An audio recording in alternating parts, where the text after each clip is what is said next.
ప్రియమైన మిత్రులకి, సభ మీద వేదిక పైన ఉన్న పెద్దలందరికీ, ముఖ్యంగా పృథ్వీకి, మిత్రులారా, ఇక్కడ కన్నా కోలాహలం కింద ఎక్కువ ఉన్నది, చైతన్యం ఎక్కువ ఉన్నది, చప్పట్లు ఎక్కువ ఉన్నాయి, ధైర్యం ఎక్కువ ఉన్నది. ఎందుకంటే ఇక్కడ మేము స్పీచ్ మాత్రమే ఇస్తారు, ఆ చైతన్యం నింపేది గ్రామాల నుంచి తరలివచ్చిన ముచ్చర్ల సత్యనారాయణ గారి వారసత్వం. మిత్రులారా, ప్రజలందరికీ చాలా చరిత్రని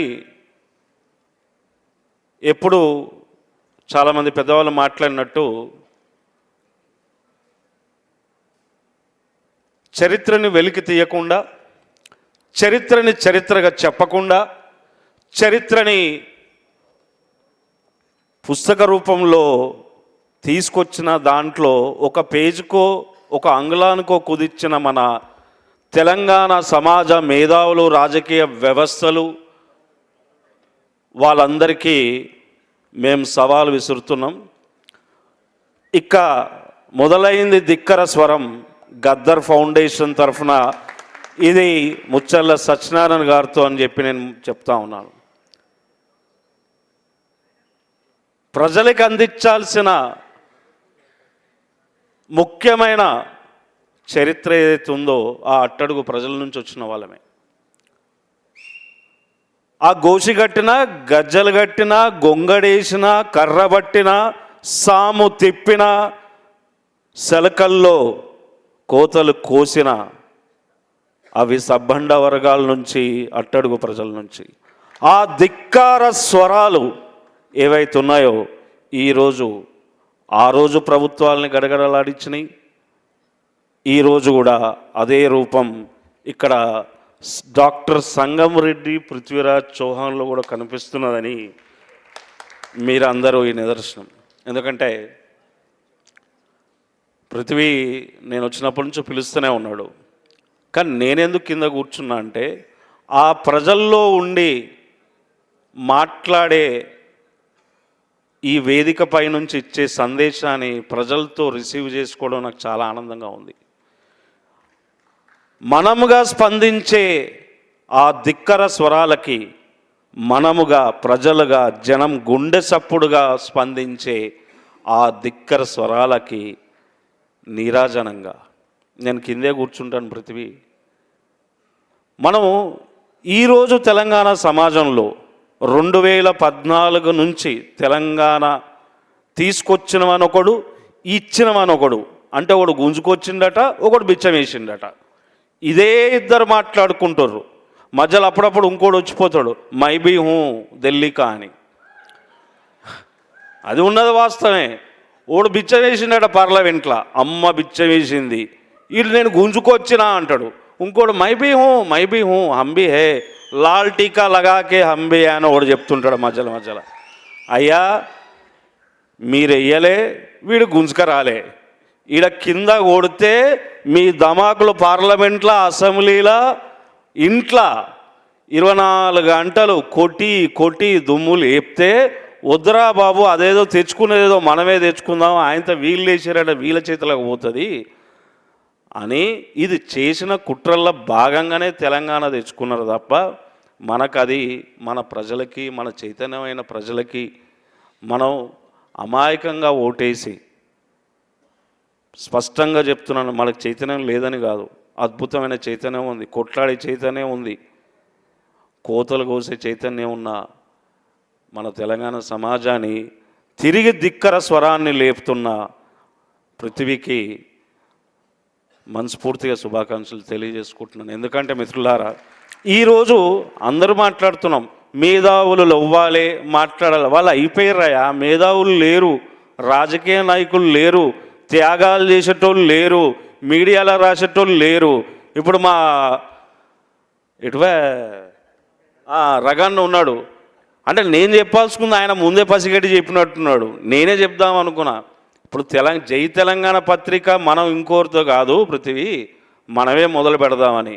అయితే నేను ఈరోజు కింద చాలాసేపు కూర్చున్న ఎక్స్పెక్ట్ చేసింది ఏంటంటే ఈ పాటికి అంటే ఆయన మీద నాకు కోపం కూడా ఉందనుకో ప్రేమతోని నేను స్పష్టంగా చెప్పిన రాజకీయ పొలిటికల్ పార్టీని ప్రకటించు, అది ప్రకటిస్తేనే రేపు తెలంగాణను కాపాడుకోవడానికి ఒక ధిక్కర స్వరం ఉంటుంది.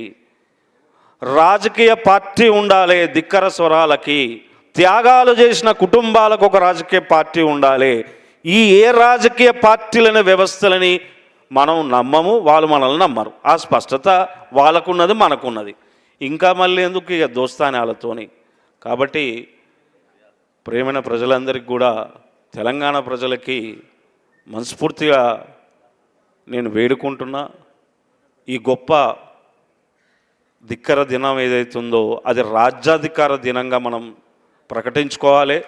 ఎందుకు అంటే రాజ్యాధికారాన్ని ఎలా సాధించాలో ఒక సర్పంచ్గా ముందే ఒక కవులు, కళాకారులు, మనం అన్నీ చెప్తున్నాం, కవి కళాకారులు చైతన్యం పరిచిండు. కానీ ఆ రోజుల్లో సమాజంలో సర్పంచ్ గెలవడం, తను మంత్రిగా ఉన్నప్పుడు బహుశా మహబూబ్నగర్ అనుకుంటా కదా పృథ్వీ, మహబూబ్నగర్లో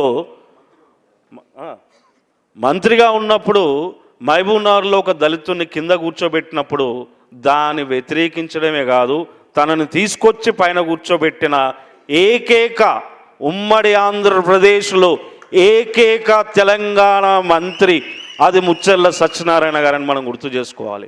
ఇదేదో కుల సమస్య. ఇప్పుడు కింద కూర్చున్నప్పుడు ఓపెన్గా చెప్తున్న పృథ్వీ, కింద కూర్చున్నప్పుడు ఒక కమెంట్ చేశారు, ఇదంతా యాదవుల మీటింగ్ అన్నా, మాకు బీసీలలో సర్క్యులేట్ అయింది, మనవడే రమ్మంటారు కాబట్టి వచ్చినాం అన్నాడు. నువ్వెందుకు వచ్చినావురా నాయన అని నేను అడిగినా. అంటే ఒక మెసేజ్ వచ్చింది అన్నాడు. కాబట్టి మిత్రులారా, ఇలాంటి కుల ఆధారిత సమాజాన్ని కానీ రాజకీయ పార్టీని కానీ ఈ భారతదేశంలో కానీ ప్రపంచంలో నిర్మాణం జరగలేదు. కాబట్టి పృథివీ తీసుకొస్తున్న ఈ ధిక్కర స్వరం ఏదైతుందో ఎందుకు వచ్చింది? ఈ రాష్ట్ర ప్రభుత్వం, పూర్వ రాష్ట్ర ప్రభుత్వాలు పట్టించుకోలేదు, చేయలేదంటే వాళ్ళు గట్లే ఉంటారు. మరి ఇప్పుడు ఏమైంది?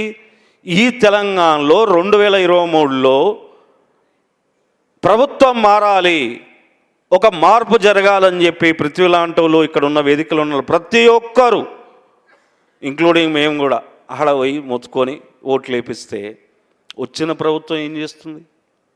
వచ్చిన ప్రభుత్వం మొదటిగా చేయాల్సిన పని ఇలాంటి మహనీయుల్ని గౌరవించుకోవడం. ఆ గౌరవించుకోవడం అంటే నేను 300 గజాలు ఇస్తా, ₹1 ఇస్తా కాదు.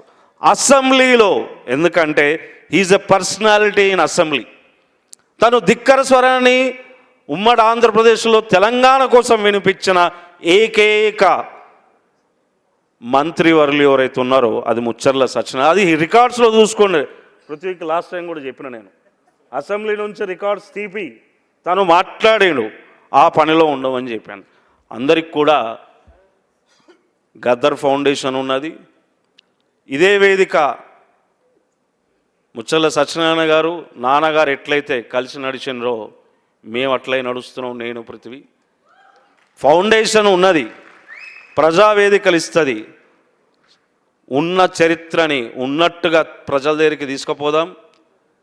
రేపు రాబోయే తరానికి ఒక పార్టీ ఉంటుంది, దానికి ప్రచారాస్తంగా గదర్ ఫౌండేషన్ ఉంటుందని చెప్పి మీ అందరికీ తెలియజేస్తూ, ఈ అవకాశం ఇచ్చిన మీ అందరికీ, నేను మా పృథ్వీని అందరూ లేపారు అనుకో, తర్వాత రేపు ఎంతమంది కింద గుంచుతారో అది కూడా చూడాలి. ఆ సమస్య కూడా ఉంది, దానికి మనం చాలా జాగ్రత్తగా కూడా ఉండాలి. అయితే ముఖ్యంగా ప్రజలారా, మన బాధ్యత ఇది. ఎవరు మేధావులు రారు, కవులు రారు, కళాకారులు రారు, అందరూ కూడా పరిస్థితి అట్లట్లున్నది. మనమే మేధావి, మనమే కవి, మనమే జర్నలిజం, మనమే ఛానల్, అన్నీ మనమే. కాబట్టి దానికి ధిక్కర స్వరం, దానికి అధిపతి, అధినాయకుడు ఇప్పుడున్న తెలంగాణకి పృథ్వీని ముందుకు తీసుకుపోదాం. నువ్వు నాడు, మేము వెనక గుంజం, నీకన్నా ముందే పుస్తకాలు గ్రామాలకు చేరుదాం. ఈ అవకాశం ఇచ్చిన మీ అందరికీ, పృథ్వీకి శుభాకాంక్షలు. ఇలాంటి మంచి కార్యక్రమాలు మిగతా వాళ్ళే కూడా చేద్దామని చెప్పి నేను తెలియజేసుకుంటూ ధన్యవాదాలు. Thank you.